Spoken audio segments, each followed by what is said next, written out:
Alright, this video is called Spiritual Evolutionary Steps, or Stages. The model. The model concept I'll be using I first learned from Dr. Bruce Lipton. I shouldn't have to explain who he is, so if you don't know, look him up. I would say about 9 years ago I came across a VHS tape. On it was a recording of a class he had taught. In the class he mentioned the model I'll be using. I take it a little bit further than he did in his short explanation, and I can't remember the name of the video. If you know the title of the video, go ahead and post it below. I haven't watched much of his new stuff, so I don't know if he continues talking about this model. Anyway, check him out if you haven't already. He is a great teacher. Vertebrates of evolution. So there's 5 stages. First there's the fish, the amphibian, the reptile, the bird, and the mammal. Now I'm not saying these are the 100% accurate cycles of evolution, but from my playing with it and what you'll see today, hopefully it will make a little bit of sense though. So this may not be 100%, but it does fit into the model I'm using today. 5 stages. Well, here you see the fish. The fish is in the water. The amphibian comes out of the water but stays close to the water. Reptile goes out on its own away from the water. Reptile becomes the bird, and actually in evolution they talk about the dinosaurs became birds. And then the bird gives rise to the mammalian, and we're going to cover these different stages. So it's bird, amphibian, reptile, fish, amphibian, reptile, bird, and mammal. And they go from one into the other. And you're going to see that these stages repeat over and over, and they show up in many different areas. The 5 stages. Fish is the beginning of life. You could even say like in the womb when that happened. Amphibian. The amphibian stage is developing individual consciousness. The reptile is seeking one's power. The bird is major awakening. You can say enlightenment. And then the mammal stage is the embodying of the awakening, the embodying of the enlightenment. The repeated pattern. Here I've got it smaller, maybe hard to see on the screen, but you have the fish, amphibian, reptile, bird, mammal. Another way of looking at this that we'll go into is the fetus, the child, the adolescent, the adult, and the mature adult. And then on a spiritual level, we have being inside of God, coming out in human child. And then we have adolescence, adult, and spiritual maturity. So these 5 stages repeat quite often throughout life, especially in human development and in our spiritual maturation, which is what I'll be focusing on today, even though I'll cover some of the other. The fractal nature of the stages. This is I want to bring this up because what happens within each stage is all the other stages repeat. And the reason that is just because everything that we experience is based on a fractalic hologram. You can even say fractal mathematics. So within one stage is all the others. So like in this example here, I show the reptile stage. But within the reptile stage, you have the fish, the amphibian, the reptile, the bird, and the mammalian. So within each stage, you're going through other stages. Because right when you get into the reptilian, it's the beginning, or the fish stage. And then you go through your own level within each stage. So if you draw it all out, it actually takes quite a while to go through all of these stages. It's not just bang, bang, bang, bang, bang. You go through very specific timing periods and things like that. And we're going to go over those now. So, but I want you to be aware that we do go through this through each level, like reptile, bird, mammal. We go through all the other stages at that stage. So let's just kind of like when you go to school. You know, when you start school, you have the first semester, the second semester. You have tests at particular time periods. Exact same thing. Each new grade has the exact same pattern. Maybe not the same information, but the same pattern. The human stage. Let me just go over this a little bit here, and we're going to use you're going to use that above analogy that I used, and we're going to turn it into human. And I want you to be aware here of this red, the red lettering in the line here. At the very beginning of the stage, there's complete dependence, and at the far end of the spectrum is complete empowerment. So dependent and empowered. And I'm going to go over this a little bit later. But you start completely dependent, and then in the end, you become empowered and self-dependent or independent. So in the beginning, you're in your mother's water. You even heard the term water breaking. After you were born, you stay close to your mother and father because they feed and protect you. So just like the amphibian stage, where the amphibian stays close to the water and is both water and land, we do that stage in our early childhood, actually into our teen years, typically, sometimes even longer. So We are staying close to that source that is feeding us in the in the child stage, in the amphibian stage. Then there reaches a point where it's time for you to leave the house, the nest, and seek your own fortune and fame. That's the reptile stage. That's where we go off to college, we go maybe into the military, whatever it is. We're going off to seek our own fame and power. During your seeking, you have a major awakening, an aha. And sometimes these ahas come by in what we in a dualistic nature might consider negative experiences. Like, for example, I'll go over this in a second, but even though we seek power in the reptilian stage, we don't gain power in the reptilian stage. We only gain true power in the mammalian stage. So sometimes what happens is you're going for your power. Let's say you've got a huge corporation that you're working with, you're in power, and then you lose your job or something like that. Those negative experiences push us into the aha that actually brings the true power to us, that we come back down. So after the bird aha, then what happens is the last stage is you incorporate all that you've learned and experienced with the aha into the way you live life and work. That's the goal anyway.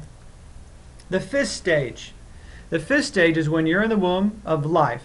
Everything is taken care of for you. You don't have to do anything, which is good because you have very limited awareness and consciousness. So in the fish phase, just like you're in the fetus or you're in the womb, you're not really having to do much because there's not much consciousness there. There is consciousness, but just not much self-awareness. So in the fish stage, the fetus stage is when you're in the womb of life. You're fully dependent upon what has given you life. The next stage, the amphibian stage, is this is the stage of growing and expanding on lots of different levels, not just physically, but consciousness-wise, mentally. However, even though you are growing and expanding, you're still dependent on that which you came from. So, like the child who stays close to the parents, you stay close to the source of your life. As a result of staying close to the source, you are limited by their rules. So if you stay home as a child, you have rules to live by. On a spiritual level, you stick to religion, and there's lots of rules there. But there's a good reason for those rules and those regulations for children, whether they're a human child or a spiritual child. And the reason is that there's very limited consciousness. And if you're not controlled or limited from the outside, then you may hurt yourself or someone else. So that stage is necessary. The rules are there for a reason. But once you break into your true power, the rules are pliable. They're bendable. Kind of like Neo in the Matrix. The reptile stage. So now we're kind of getting in the center of this dependent empowered stage. There's a little bit of power coming in, but not complete. The reptile stage is the seeking of knowledge and power stage, but it is not the stage where true power is found. So it's like when you go to college, go to a vocational school, military, whatever it is. You find power, but there's not true, real power in that stage yet. Things like the law of attraction are found at this stage. However, the law of attraction cannot be used properly until one reaches the mammal stage or the complete empowerment stage. So you may gain some knowledge here and some wisdom, but you can't even use it fully until you get to your empowered state. So you got to keep moving forward. True power is developed in the mammalian or the mature soul stage. One fractal of the reptile stage of evolution is the dinosaurs. They grew, but their brains didn't. They got too big for their brains and hearts. Another example of that on a daily basis, or in our current life, is corporations. In seeking power, they tend to get way too big for their britches, and people suffer. The bird stage. Now we're making the transition into more of a spiritual life, and I'll go over that in a second. There's a little more independence here, a little more empowerment. Now at the top of the mountain, you get the big picture. As you traveled up the mountain, you understood more and more. However, those little ahas are leading to one big aha that will make sense of everything else. All those other little bitty ahas you had. All the lights go on when you get the big aha. And the big aha only happens at the top of and I'll show you here, like here. The big aha happens at the top here. Reptiles climbing the power mountain, the pyramid of power. And once you get to the top is when you have the full bird stage, but the bird happens in stages also. So you'll have lots of ahas on the way to this particular apex, or the top point of the bird stage, but it doesn't happen until the full awareness doesn't happen until you have the big aha. So let me find my bird stage here. So it has been described, so this big aha can be described as enlightenment. However, it isn't the last stage. Enlightenment isn't the end, which is a huge misconception that most people have. A fractal of this apex of the bird stage is when Jesus got enlightened after he spent 40 days in the desert. So think about the desert. What out of all these, out of all the 5 stages, fish, amphibian, reptile, bird, and mammal, who lives in the desert? The reptile does. So Jesus being in the desert for 40 days represented the reptile stage, at the end point which he had his enlightenment. And another fractal of the bird stage would be when we went to the moon. And we had this huge bird's eye view of the earth. We looked back at the earth and saw the beauty of it. And what's really crazy is the mammalian stage regarding how we take care of the earth started at that point. As soon as we saw the planet, that's when all the Go Green movements first started, way back then. So we had to have the bird's eye view to wake us up to what we needed to take care of, which is why sometimes that bird's eye view can come in negative stages, because it makes you aware of something you weren't paying attention before, because power was what you were seeking. So the mammal stage. Now you're fully empowered. And I'm going to go over this a little bit in more detail as we go along here. After getting the big aha, you come back down to earth, living and working from your heart. So you've gone through being fully dependent upon source, whether it's God, your parents. You've been in the amphibian stage is where you're dependent but not fully dependent. Reptile is when you're seeking out on your own, heading out on your own to find your own power. You're still somewhat dependent upon that. The bird is when you have the huge shift. The bird stage is where the little soul growth and the big soul growth stages kind of draw the line in the sand, so to speak. And then into the mammalian stage. The mammalian stage is the ending stage of spiritual development. So I'm going to translate this now into spiritual language, which is what I'm focusing on here. Anyway, the spiritual stages. Here, the fish is God and represents the ocean of oneness that we came out of. The amphibian is the human child stage. It's when we came into existence, but yet we're still dependent upon that source that we came from, and we have to do as we're told. The reptile stage is the adolescent human child, and this is the seeker stage. And then the bird, the adult, is the aha enlightenment stage, and then the mammal is the mature soul level or mature adult level, and this is a fully awake, empowered being. And then you're fully empowered, so you go from dependent upon God to fully empowered. In the beginning, you are in the great sea of oneness, God. You take on a physical body, yet you stay close, worship and follow God, because God feeds and protects you. That's the amphibian stage. You reach a point when it is time for you to seek your own power, become independent, which is the beginning of the reptile. During your seeking, you travel far and high, having many ahas along the way, until the one day when you have the mother of all ahas. This is the apex of the bird stage.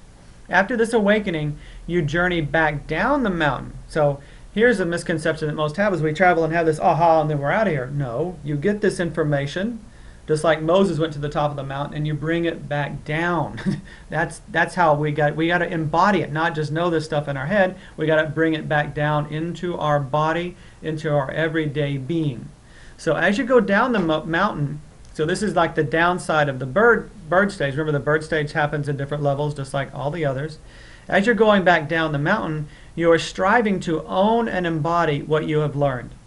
When you touch back down, you enter the final stage. When you touch back down on earth, you enter the final stage where you are an ever-present, that means 100% present embodiment of consciousness.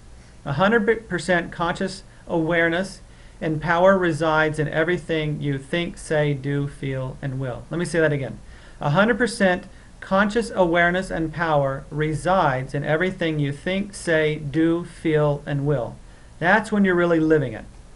Until then, we're just on the stages to getting there. I want to bring up one thing here about religion and spirituality, or religious and spiritual. And I'll make a distinction here in a second. But through the stages, you see here the fish, the amphibian, reptile, bird, mammal.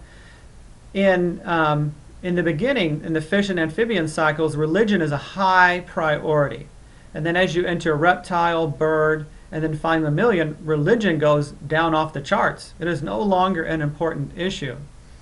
However, on the contrary, the spiritual in the fish and amphibian is nowhere to be seen.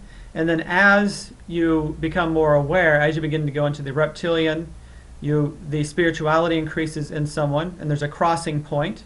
And then the bird stage and mammalian stages, you're fully spiritual. And I'm going to go over the difference between spiritual and religious in a second. But just know now that in the beginning stages, religion is a high priority. And what I mean by religion is Baptist, pagan, Buddhist, Zen. It's all religion. If you don't own it and it's not inside you, it's a religion that you're, it's a book, something that you're relying on. And spirituality is much more in depth. It's like the essence of what everything else is about. So let me get into religion and spirituality. So as you progress forward, your need for religion decreases, and the spirituality within your being increases without effort. Religion or spirituality? For me, religion is like the cover of a book and the words within. It has symbols, labels, icons, and decorations. Every religion has their own, much like the symbols, labels, icons, and decorations of gangs. Actually, religion mentality is gang mentality. And that is any religion, be it Baptist, Catholic, pagan, or Buddhist, and anything else in between. This one says this, and that one says that. Only their gang is going to heaven. Spirituality is the power behind and within the words. A book can be burned. Spirituality cannot. Once you truly get the messages, once you truly get the messages within the pages and the words, then what happens, a spiritual being begins to embody the power and no longer needs the words as encouragement or reminders. A person who is truly spiritual needs nothing outside of themselves. No symbols, no ambulance, no angels, no deities or stones or anything else. They are it. They are in direct communication, partnership with Source. There is nothing wrong with using something aside from yourself like a crystal, as long as you see it for what it really is. Otherwise, these things can become affirmations of, I myself am not strong enough. One more thing to think about regarding such items. It is one's belief in them that gives them the power, or better said, authorization to work in their life. So think about that. It's your belief about those things, not necessarily the thing. So work on your beliefs. Also, in a spiritual being, concepts like judgment, sin, and karma no longer live in their mind, parasitically feeding off of their soul. So if you still have judgment, sin, and karma in the makeup of your belief system, you're not in the mammalian stage yet. There's nothing wrong with that. Just letting you know where you are. Again, this is the further information on religion or spirituality. Religion. And again, I lump baptism to Zen Buddhist in this group. It contains the rules and guidelines, the dogma needed to live a righteous life. However, these rules have been misinterpreted by the human, thirsty, amphibian mind. The focus is usually on sin, error, judgment, and karma. A religious being is ignorant of self. This is not a judgment saying that they're ignorant of self. It is simply a statement. They need rules and guidelines that come from outside of them so that they may live an upright life. Spirituality, on the other hand, a spiritual being, the focus is on understanding and accepting of all. No one owes anyone. One's life is lived respecting and honoring all life, no matter what color, gender, sexual preference, or religion is practiced. And the key word there being practice religion.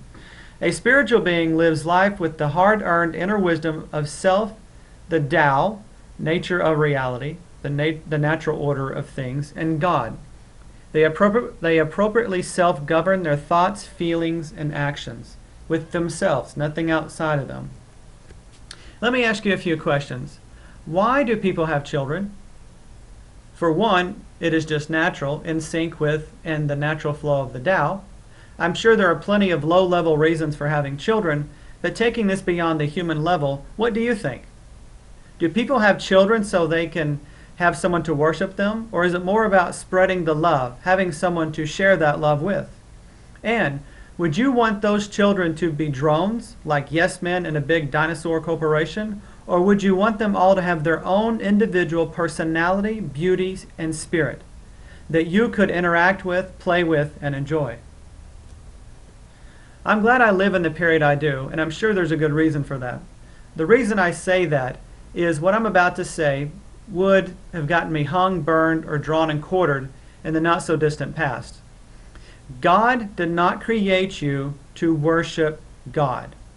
Some extremely thirsty amphibian told us that a long time ago. They told us that, we are here to worship God. I'm going to tell you right now, God did not create you to worship God. God created you to spread the love, to have beings that God could be in relationship with. Think about it. If you were all by yourself hanging out in nothingness, what would you want? So, where are you on your journey? There is no judgment in where you are. You have plenty of time, eternity to be exact. Be gentle with yourself and others, while at the same time pushing forward. I honor that place in you, where when you're in that place in you and I'm in that place in me, we are one. We are all made of the same star stuff. We breathe the same air, walk the same earth, and drink the same water. Namaste.